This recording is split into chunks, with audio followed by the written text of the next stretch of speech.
Rio de Deus, flua através de mim, trazendo justiça, paz, alegria, manifestando graça, misericórdia.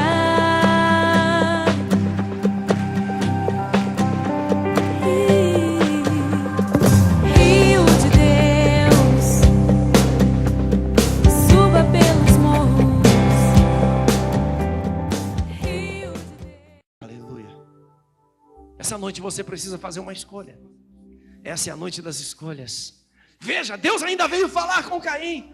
Deus ainda o procurou. Deus perguntou pelo seu irmão, Caim. Onde é que está Abel? Caim, ei, cadê o seu irmão? Caim expressa um ar de egoísmo. Dê uma olhadinha no texto. Verso 9 do capítulo 4. Disse o Senhor a Caim: onde está Abel, teu irmão? E disse: não sei. Sou eu guardador do meu irmão? Em outras palavras, ele já tinha matado Abel. E agora ele responde para Deus: olha, eu não estou nem aí. Eu não sou guardador dele. Em outras palavras, eu não estou preocupado com ele.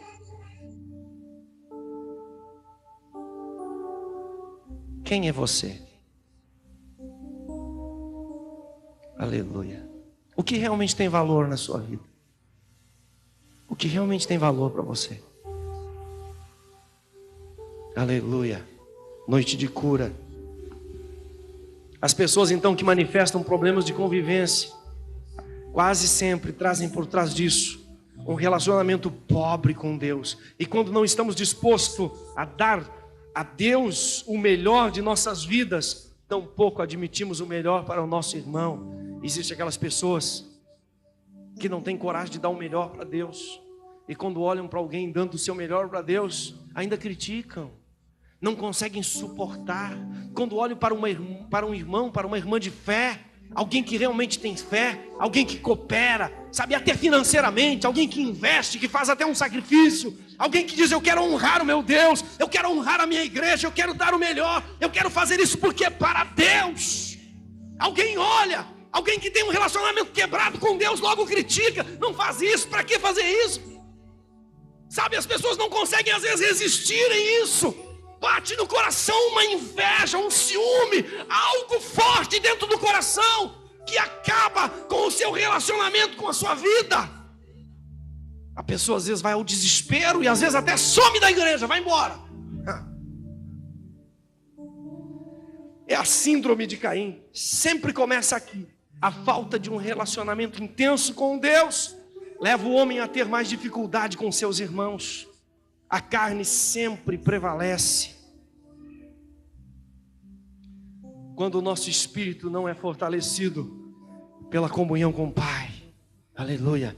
Religiosidade não preserva alianças. Espiritualidade sim. O mundo quase todo é religioso.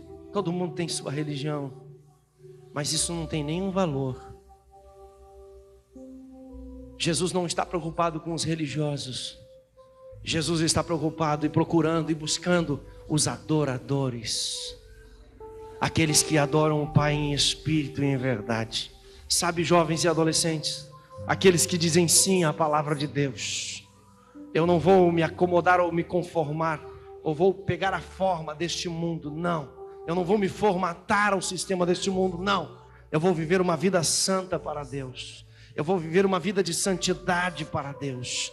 É esses que Deus procura, os verdadeiros adoradores. E quando eu falo em verdadeiros adoradores, eu não estou falando de alguém apenas que toca, que canta, que ministra louvor. Não, eu estou falando de alguém que adora a Deus com a sua vida, com o seu ser, com uma vida de santidade, com uma vida comprometida com os princípios da palavra de Deus. E dos princípios de Deus não arreda o pé, não faz parceria com o mundo, não se acomoda das coisas mundanas, mas vive uma vida de santidade. E Deus nos chama a vivermos uma vida comprometida com Ele, com a sua palavra. Vida de santidade, Isso faz a diferença. Nós ministramos aqui, encerramos quarta-feira falando sobre corte versus namoro. E eu convidei esses adolescentes e os jovens a não namorarem, anularem o namoro da vida deles. Que isso, pastor? Eles não vão casar? Vão. Em nome de Jesus, todos eles vão ser pais e mães, e quem sabe de muitos filhos. Aleluia. Mas nós convidamos eles para viver o princípio da palavra de Deus. Sabe, viver um relacionamento para o casamento comprometido com os princípios de Deus, sem as coisas mundanas, sem as práticas do namoro, sem as coisas influenciáveis deste mundo, mas debaixo da cobertura espiritual, debaixo da bênção dos pais. Aleluia. E vivendo os princípios da palavra de Deus. Isso é santidade ao Senhor. E eu profetizei aqui na quarta-feira, porque alguém me questionou sobre isso. Pastor, será que nós não vamos perder os nossos jovens e adolescentes com essa nova doutrina? E eu disse não. Eu profetizei que a igreja, a comunidade cristã Rio de Deus, vai ser a igreja desta cidade que vai ter o maior número de jovens e adolescentes. Jovens e adolescentes virão para viver uma vida de santidade ao Senhor. Aleluia! Se você não consegue entender, você perdeu. Nós tivemos um mês inteiro falando só sobre esse assunto. Quarta-feira aqui, trazendo edificação. Aleluia. O agravamento do problema se deu quando Caim revelou aí a incapacidade de superar seus próprios fracassos. Ele teve um insucesso, fez uma semeadura insuficiente e não colheu o fruto que esperava. Todo mundo vive isso, de uma maneira ou de outra, mais cedo ou mais tarde. Seu problema foi assimilar a falta de resultados, não como um desafio a ser vencido, mas como um atestado de incompetência. Preste atenção. A Bíblia diz que diante da tentativa não reconhecida, irou-se Caim fortemente.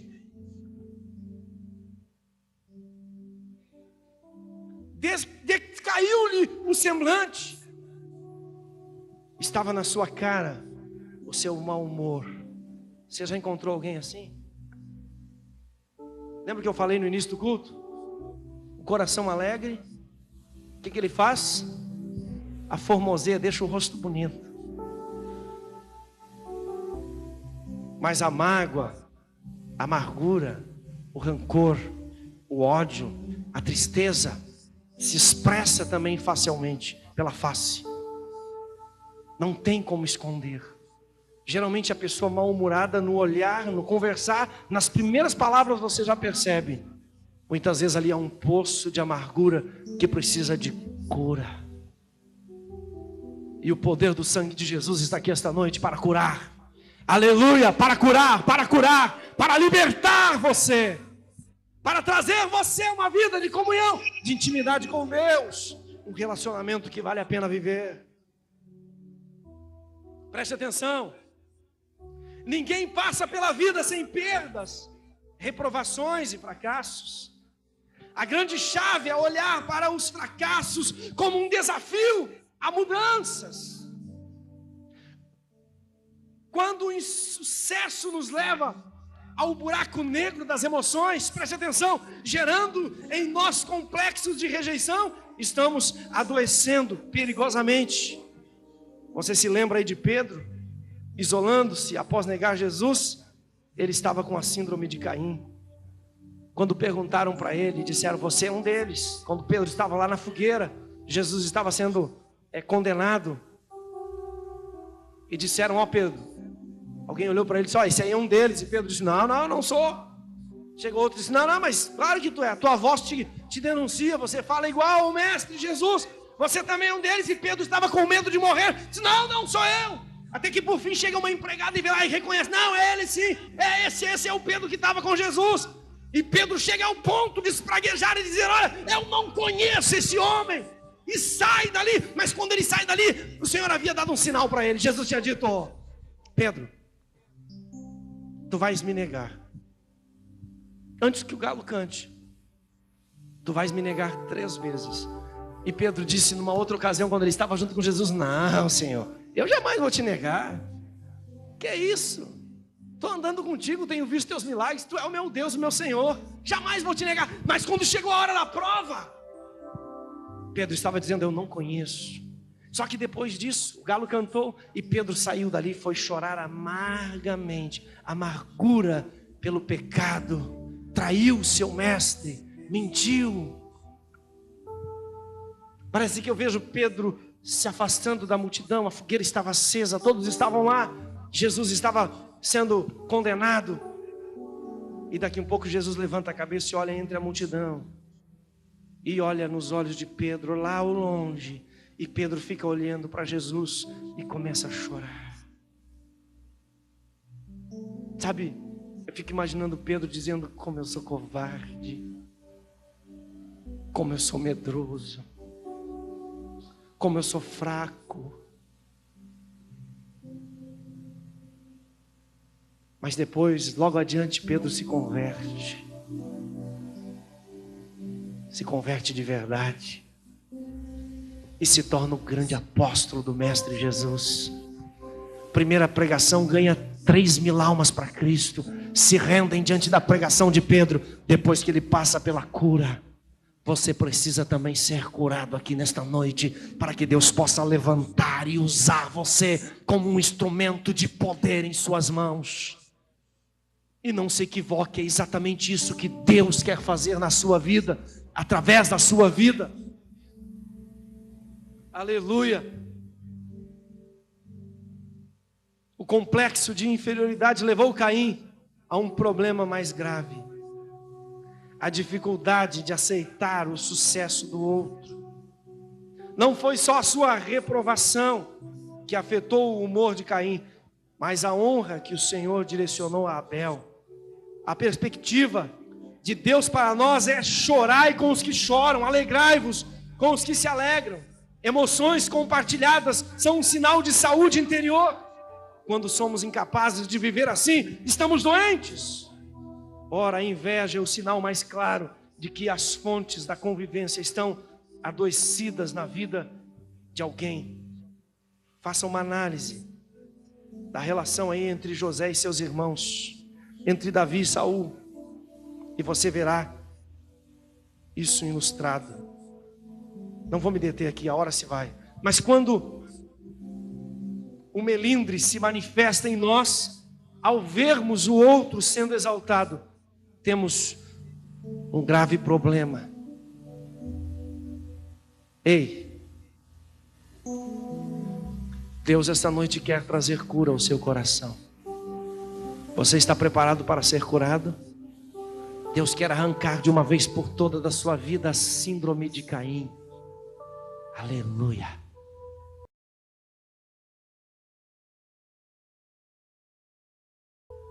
Deus quer levantar você como um adorador autêntico, verdadeiro, que dá ao Senhor o melhor do seu tempo, o melhor do seu louvor, o melhor da sua vida, a sua juventude, a sua adolescência. Você que dá o melhor para Deus, o melhor das suas finanças, o melhor dos teus dízimos, da tua oferta. Você que dá o melhor, você que honra o Senhor com o melhor.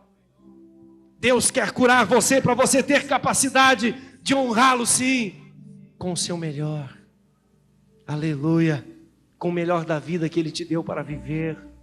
As pessoas estão desperdiçando a sua vida. Vimos aqui no quadro que os jovens apresentaram, os adolescentes apresentaram. Graças a Deus pela vida de vocês. Mas há 2 semanas atrás, na rua aqui onde eu moro, um jovem estava na esquina da rua onde eu moro, totalmente drogado. Havia fumado uma pedra de crack e estava ali, encostado numa cerca. E o traficante mandou matá-lo, porque ele estava devendo R$15. O camarada teve a capacidade de vir no portão da minha casa relatar isso. Isso cria uma revolta dentro da gente.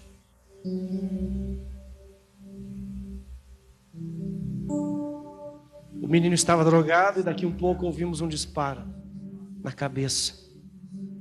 Simplesmente tiraram a vida por causa de R$ 15. Por causa das drogas? Mas por que os traficantes vendem a droga? Por que tantos planos governamentais? Vamos acabar, vamos criar. Hoje eles estão olhando para as igrejas, estão querendo o nosso apoio. Descobriram que os desafios jovens têm uma eficácia maior do que qualquer outro tratamento feito, qualquer química usada. Ou seja, Jesus é mais forte, claro que é. Mas deixa eu dizer uma coisa para você. Se não for atacado na raiz do problema, se não tirar o tráfico da rua, o nosso trabalho é quase em vão. São poucos que se recuperam. Mas por que não se tira o tráfico da rua? Porque gera dinheiro. E gera dinheiro para pessoas que são importantes. E eu não tenho medo de falar isso aqui não. A minha vida está nas mãos de Deus. Mas nós estamos vivendo dias desse tipo. Esse é o tempo que nós estamos vivendo. E quando olhamos para os nossos jovens e adolescentes, podemos dizer obrigado, Senhor. Aleluia. E mesmo assim, tudo aquilo que pregamos e queremos ensinar, a própria mídia vem contra. Vem tentando desfazer a palavra de Deus, anular os princípios da palavra de Deus. Esse é o mundo que estamos vivendo, o mundo vivendo a síndrome de Caim. Mas eu e você fomos chamados por Deus, somos filhos de Deus. Numa geração corrupta, vivemos no meio de um mundo tenebroso, aonde as forças maléficas mais do que nunca têm agido e trabalhado para dizimar os nossos adolescentes, os nossos jovens, para tirarem a vida antes que eles conheçam a Jesus. E eu e você como igreja hoje precisamos nos levantar, acordar e correr, aleluia, e levantar a palavra da verdade, o evangelho, e pregarmos, aleluia. Você já faz parte de uma célula? Você está preocupado em fazer um pequeno grupo, convidar sua família, reunir seus vizinhos, seus amigos? Ainda não? Deus vai falar ao seu coração. Aleluia. Olha só, ao assumirmos o rótulo por nossos insucessos e nos entregarmos à insatisfação diante do êxodo dos nossos irmãos, permitimos que a amargura comece a se revelar em nossas atitudes. Nesse nível da síndrome, nossa enfermidade interior começa a se manifestar em nossas atitudes e comprometer os ambientes em que transitamos. A ira, a insatisfação, a murmuração, o negativismo são formas pelas quais revelamos um coração adoecido. Então, quando o nosso semblante já mostra nosso estado de amargura e nossas palavras saem temperadas de agressividade, estamos muito mal. Ou reconhecemos nosso estado, mergulhamos no arrependimento e buscamos uma cura em Deus, ou acabaremos tomando decisões que estragarão a nossa vida e talvez a de outros também. Eu vou parar por aqui. Aleluia. Mas nesta noite a palavra de Deus, ela é profética para a sua vida. Existem pessoas aqui que estão vivendo a síndrome de Caim. Não, pastor, eu acho que não. As pessoas estão se matando. As pessoas estão tirando a sua própria vida e ainda tirando a vida dos outros. E nós vamos entender isso domingo que vem, que eu vou dar continuação nesse texto. Mas eu quero que você fique de pé nesse momento. Aleluia. É um momento de uma reflexão. É um momento de uma decisão, de uma posição em Cristo. Você precisa fazer com que sua vida tome um novo rumo. E isso é baseado nas atitudes, nas decisões que você toma. O ser humano vive aprisionado. Aprisionado no seu próprio interior. Aprisionado num poço de amarguras. Muitas vezes amarguras do passado, e nós já pregamos isso aqui. Coisas do passado que lhe feriram. Ferimentos que foram abertos e não foram curados. Ferimentos que tomaram uma dimensão ainda maior. e prejudicou sua vida de relacionamento com Deus, e prejudicou sua vida de relacionamento familiar, e prejudicou sua vida de relacionamento com as pessoas, com a sociedade. Mas esta é a noite de cura, cura de Deus para a sua vida. Você não vai sair deste lugar do mesmo jeito que você entrou. Você não vai embora esta noite com a síndrome de Caim ainda em sua vida, não. Você vai sair daqui liberto pelo poder do nome de Jesus, pela autoridade do nome de Jesus. Eu profetizo a libertação sobre a sua vida. Eu profetizo um tempo de vitória sobre você. O diabo não vai conseguir permanecer aprisionando a sua mente, não. Esta é a noite que as ataduras, que os laços do inferno se quebram, que as correntes caem no chão e você torna-se livre. Livre para adorar a Deus, livre para viver uma vida com Deus, uma vida de comunhão, de intimidade, uma vida santa, uma vida como viveu Abel. Deu ao Senhor o seu melhor. Aleluia. Onde estão aqui esta noite os verdadeiros adoradores? Aleluia.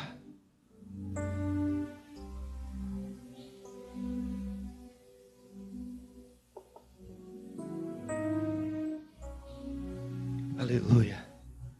Eu quero fazer um convite nesse momento. Convidar você. Você que está presente aqui. Aleluia. Essa é a hora de você tomar uma decisão. Decida. Decida a sua vida. Ei, decida o seu futuro. Aleluia. Preste atenção à palavra profética. Escute. Muitas pessoas estão vivendo, muitas famílias, muitos lares estão vivendo debaixo de uma grande opressão demoníaca. Problemas sérios de relacionamentos. Relacionamentos quebrados. Ciúmes e invejas. Pais que não toleram os filhos, que não abraçam seus filhos, que não beijam seus filhos, que não fazem um carinho no filho, que não dizem mais: filho, eu te amo.